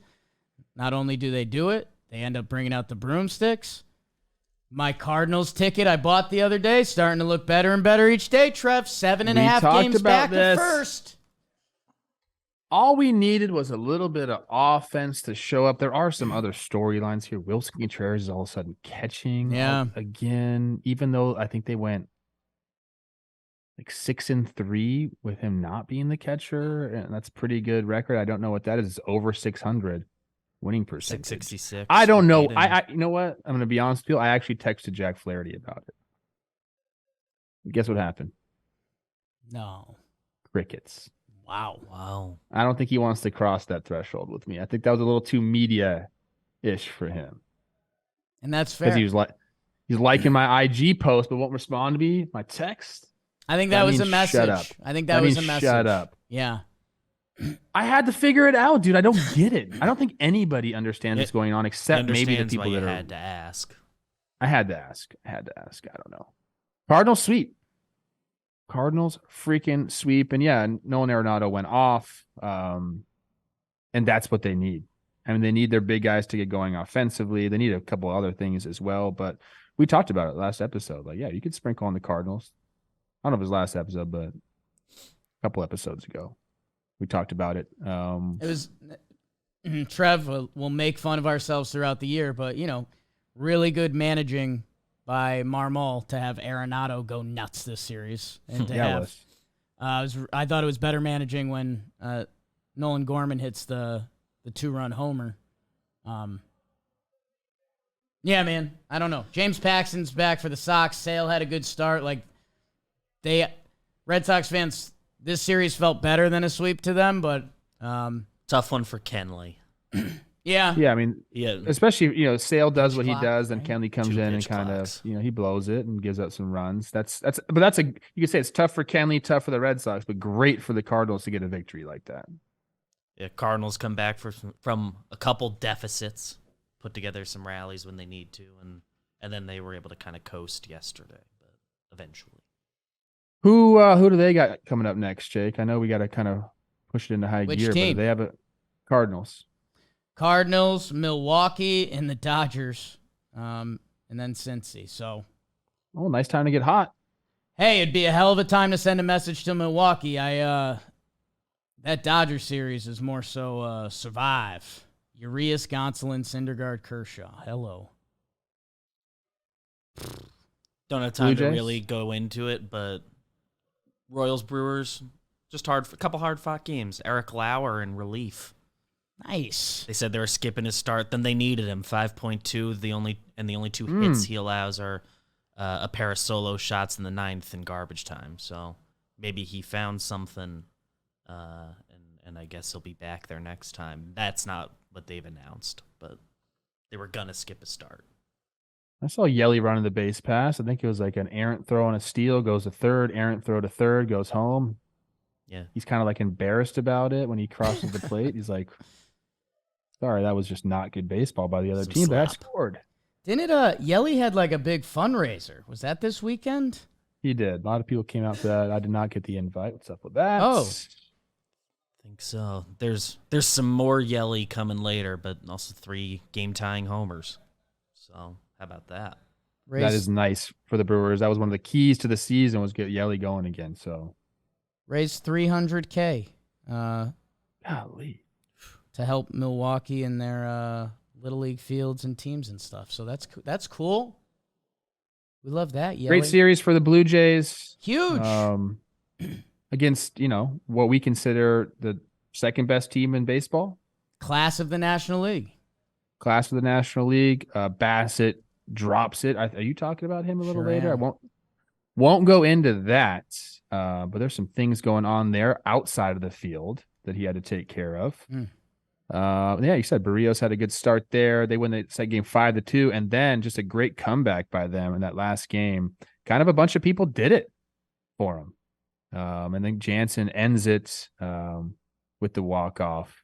The bullpen held it in the bottom of the 9th, like Bieber has on the sheet here. Braves, 4 straight loss, 5 of the last 8. But they have some good signs there. This is a hard-fought series up there in Toronto, excuse me. I don't know if you're not happy about it, but I don't know if you're hanging your head too much. Like you just move on to the next series. Yeah, not great. I mean, you always try to salvage a series. You're going to drop a couple games here, and you kind of had it, and then to lose it at the end is tough. But I don't know. You're the Braves. You're still, all right, spit that out. Go on to the next one. Toronto, don't pronounce that second T you've told me. Again, they came in tough part of their schedule. Like that was the Athletic article. Like Toronto starts off tough part of their schedule. To go in and hit it like that, that's good vibes, man. It's a vibe. It is good vibes. You get the good starting pitching first 2 games, and Kikuchi kind of gives it up, but you work your way back. On the Braves side, that last game, you get Bryce Elder continuing to have good starts. So that's nice for them as they're dealing with some injuries to their pitching staff. I love how you put Colin McHugh micro penis on our sheet. Famously, his wife told Jimmy that he has a micro penis, and now we have to bring that up every single time because it's hilarious. I've known Jimmy for a long time. Only one person has ever told him you have a micro penis, and it's Colin McHugh's wife. So that's like a fun fact for me. He's a good pitcher. Yeah, he's really good. Yeah, he's good. He's a good pitcher. He's the opener. And then what I love about this is my guy Michael Tonkin, who I played with the Twins. He played in a bunch of different leagues. I think he went overseas. Big, tall dude, Jason Kubel's brother-in-law. Wow. How about that? Yeah. Wow. From Palmdale, let's go. Maybe Lancaster. They're right next to each other. He goes bulk in this game with 3 1/3. Only 1 earned run. He's kind of been a bright spot for them, which is awesome to see. I'm stoked on that. But then, like I said, Toronto overcomes a pretty poor Kikuchi start to get that dub with the walk-off with Jansen. So, Braves, not great. But like you said, they'll be okay. Jason Kubel, look at that stat page. Pretty good. Some real pop there. 30 homer season, 28 homer season. Last one, Cubs Twins, because we do got a jet. Yes, I watched every single one of these games. Sonny Gray came out like he had a lot of pitches through 5 1/3, and he was kind of dealing. But too many pitches, they take him out, and then the Cubs end up scoring on the bullpen. Some soft hits, and then some not so soft hits. They end up doing it. Morel looks like a fucking beast. I love him. An absolute beast. Ian Happ looked great this entire series as well. And then the next 2 games, the floodgates opened up. The Twins offense looked great up and down the board. We're talking about Kyle Farmer. Like, he's been great. Kirilloff has come back and really sparked that offense, given them length. Correa's been hitting the ball really, really hard. He's starting to see some of the results, I guess you'd say. You have some of the peripheral numbers looking good. Like, the exit velo's been looking good. He's been having good at bats, but he hasn't been getting hits. Then it kind of opened up here, and they just went off. I think yesterday every single starter had a hit in that game. 2 back-to-back games with 10+ runs scored. Position player had to come pitch. They smoked some balls off of him too. I think Michael A. Taylor. How about this? Michael A. Taylor comes in the game. I'm pretty sure Joey Gallo pulled a hammy. So he has to come in the game late. He's got to face a position player. Hits a bomb. That's like the best case scenario. Yeah, that's pretty nice. Because that could be really bad. You come in the game late, it's like a blowout, so you're not even really doing anything. You face a position player, and he gets you out. That's a bad day. But you hit a bomb, so it's a good day. Louis Varland looked good. Joe Ryan fucking is an absolute stud. You guys used to have the Chicago Cubs starting pitcher, right? Wasniewski? Yeah, he was a Yankee farmhand. That was a Yankee. He's been good, not this start. 7 earned runs. They got the Stroman early, too, on that last day.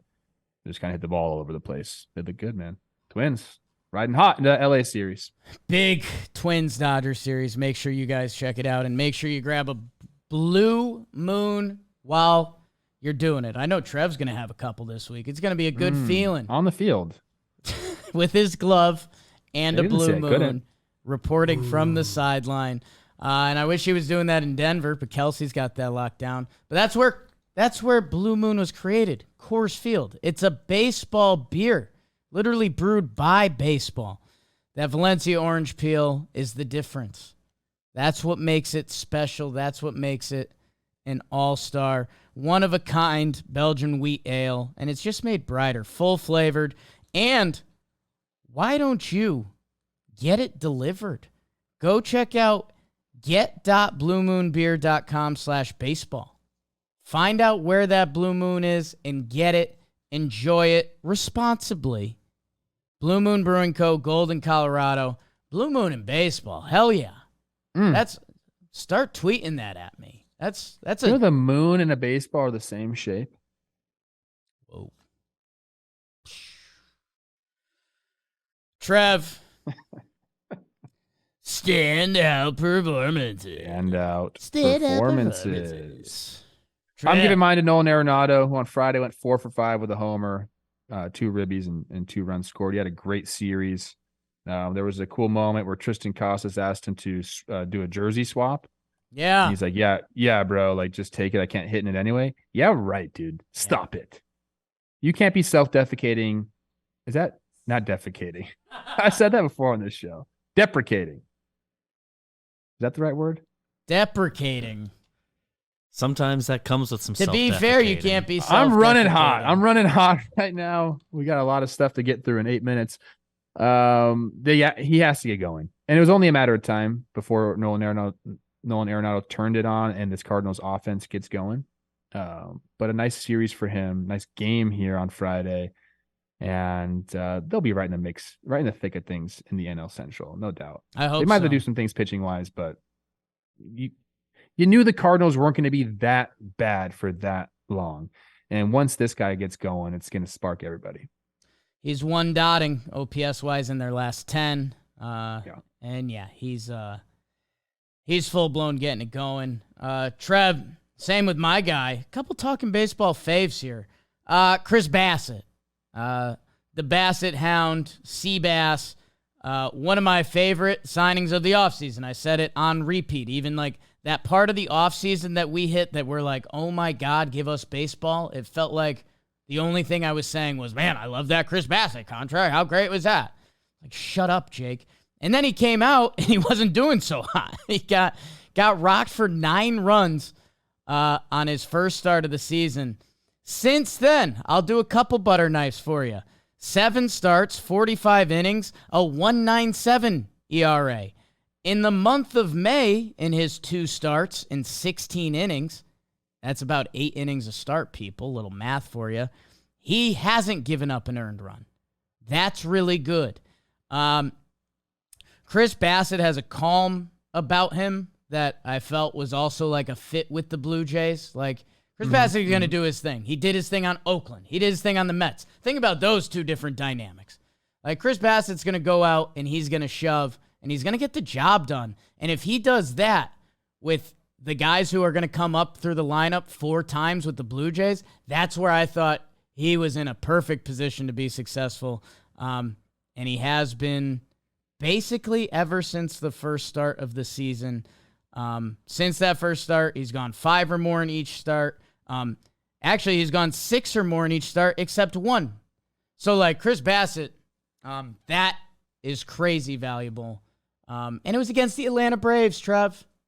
Which, if Chris Bassett went 5 innings and gave up 4 earned, you'd say, well, you know, it's the Braves, right? Like, and that would be it. So, that's my guy. His like demeanor plays in any franchise, in any organization. He's a big dude. I don't think people give him enough credit. I don't know what he's listed at. He's got to be like 6'4", something like that. But he's got a presence about him, and it's not like it's not overt about it. You know, he's a little stoic, but he's funny. 6'5", and he's a guy. What is he? 6'5", 217 on Baseball Reference. 6'5", yeah. He just has a presence about him. Like I said, and it's funny, but it's calming at the same time. It just works. You put him into any clubhouse, and he's going to fit right in. And he has been a guy that's continued to impress me throughout the years. Just being able to make adjustments. You know, I don't always like to use the word cerebral because I feel like, you know, most guys, you know, are pretty smart. Starters can do it like that. But he's one of the more cerebral guys that we have in baseball as well. Understands pitch mix and sequencing and reading hitters and all that good stuff. He's got a little funk to him too. So he kind of has it all as a pitcher. And when he puts it together, you get games like this. Trev, you know, Cedric Mullins' cycle gets left out. Casey Schmidt in those Giants. But I'm gonna tell you something right now. Yeah. I got to give my award and get out of here. Okay. So you're gonna have to do Infuego. Oh, thank God! I love Infuego. And I'll tell you I all got about baseball today, and then I got to go do this conference call for this Twins thing. We went long today, Poppy. We went long. A lot of baseball. Let's hear this award. I'm waiting. Awards. Thank you. This is a serious one, but also a funny one because it's Marney Gellner I'm talking about. I don't really have a title for it. Marney, who's been a long time field reporter. She's been in the booth for a handful of games. I think she's really, really good when she gets on the mic. This is for the Twins, if you didn't know that. She has a catchphrase for homers. Better like call your mama. You guys remember that? No, she did a few games that was really good. Anyway, she has been battling breast cancer over the last couple months. Fortunately for her, she found it early. You know, they did some procedures and she did some treatments, and she's been breast cancer free now for a little bit of time. But she showed back up to the field yesterday, and she just lights up any room she's in. So she went around and she was taking pictures with people, and then she gets in the booth with Dick Bremer and Justin Morneau and just steals the show. Like, she's so funny and she's so quick-witted.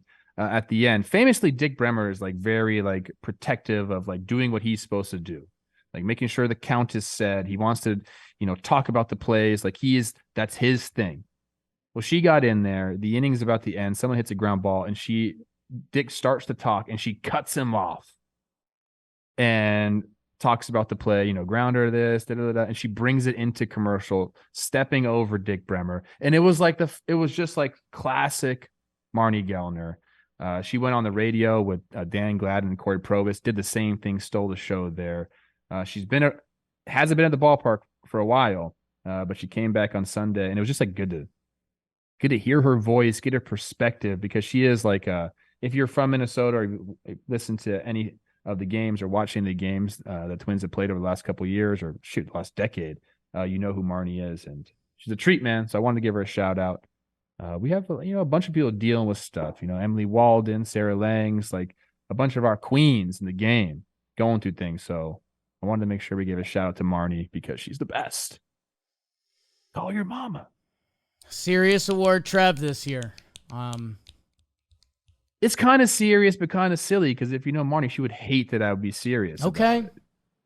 One time I made fun of her backpack because she would bring a backpack onto the team flight, but it was filled like way too much. I'm like, Marney, you need like a rolling case. This thing weighs like 100 pounds. What are you doing? And she never let me live that down. She said I was shaming her.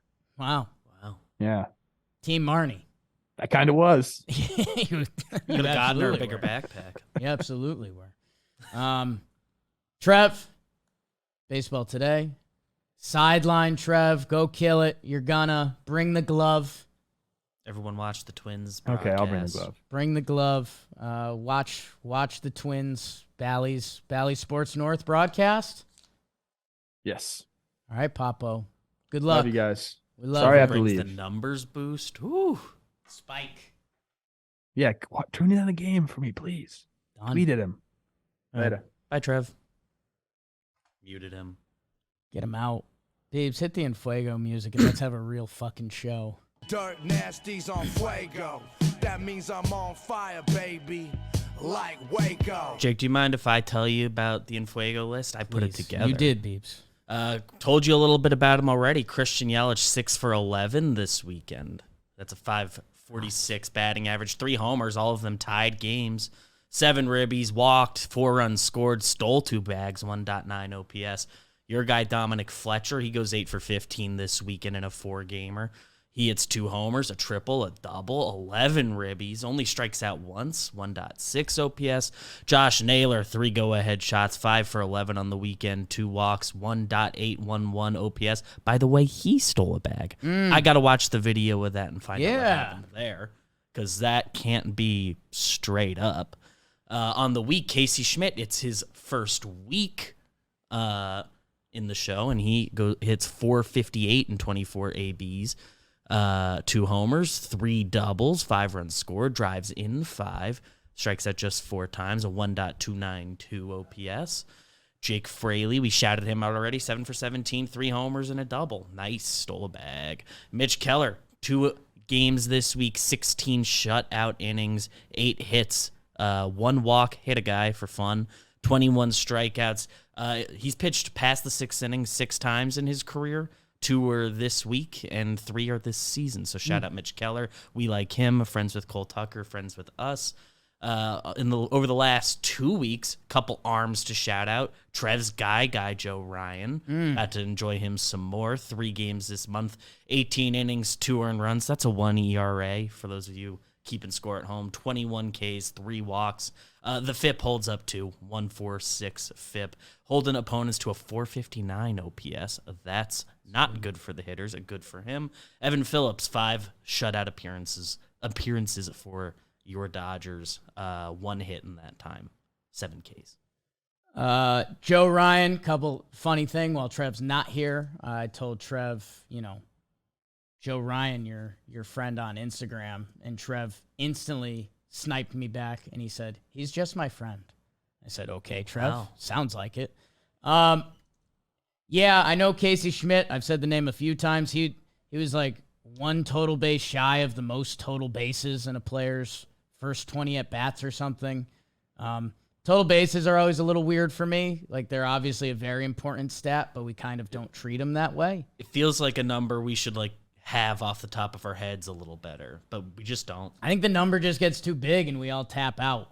Gets too big quick and you start losing track of how many extra base hits does that really mean. And love some Yelly, love some Rake Fraley. A lot of guys we like, and I think the audience really wanted us to do some Casey Schmidt a lot of times over the last week or so, so shout out. They just scream at us.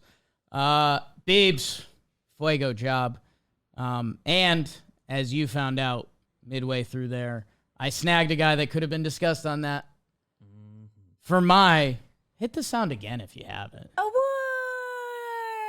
Because awards are truly brought to you by the DraftKings Sportsbook, America's #1 sportsbook. And baseball season is rolling. And if you bet $5, you will get $150 in bonus bets instantly. Bing. If you're looking to get in, this is the one. They've got their same game parlays. Rack them up. If you see a couple guys you think might get hits and you might know the winning team, you could get yourself some pretty good odds real quickly. So why don't you join in the big league action now on DraftKings Sportsbook? Download the app and sign up with code TALKIN. New customers can bet just $5 and get $150 in bonus bets instantly. Only at DraftKings Sportsbook with promo code TALKIN. There's some teams you might want to literally go buy some stock in. You totally kind of actually can, right? I reference that a lot. I got my Cardinals ticket plus 425. Let's see. I'll see how much those odds have changed. Beebs, I'll give my award quick. It's a topic I brought to the internet this weekend, and I think it's sometimes I think of clicky topics, and I hate it. Like, Trev jokes about it when Mad Dog comes on. He turns off his TV because, they're trying to get clicks and listens for the wrong things. I think a baseball topic I could talk ad nauseum about is who's the best pure hitter in baseball. And I tweeted that out. I was at a restaurant bar by myself. I got myself excited. Me and Jess were going to go out. She got sleepy. I was like, well, I still kind of wanted like a martini and dinner somewhere. So I did that. And there's alone by my thoughts, had a ton of weird thoughts. But my favorite was who is the best pure hitter in baseball. So I'm giving out the I'm the Best award, which Toad famously announces when he wins Mario Kart 64. I used to be a Toad guy. I guess I still am a Toad guy. Mario movie ad. I hope there's enough Toad in there. And there's an answer I landed on, but there's a few names like that you just can't argue. People throw Yordan out there, sure, right? Jose Ramirez was an interesting one. You start getting into different tastes a little bit. Luis Arias, he's chasing 400. He won the batting title last year. Is that your pure hitter? For me, it's a mix of contact and power. I guess with an emphasis on contact, though. And I think Freddie Freeman, who, like I mentioned, stole the last 2 weeks. He's one dotting OPS-wise. The stat popped up, I think since 2013, he's got the most extra base hits, which is a really good pure hitter number. You can mention a lot of guys. Mookie's on his same team. You can mention, Yankee fans throughout Judge. And yes, I think he's a great pure hitter, but he's also so powerful and a different kind of hitter that it doesn't feel like a pure hitter. So Strikeouts back up this year. The definition means Jose Ramirez, he's got an argument. The definition of pure hitter means different things to different people, and you all have your own opinions.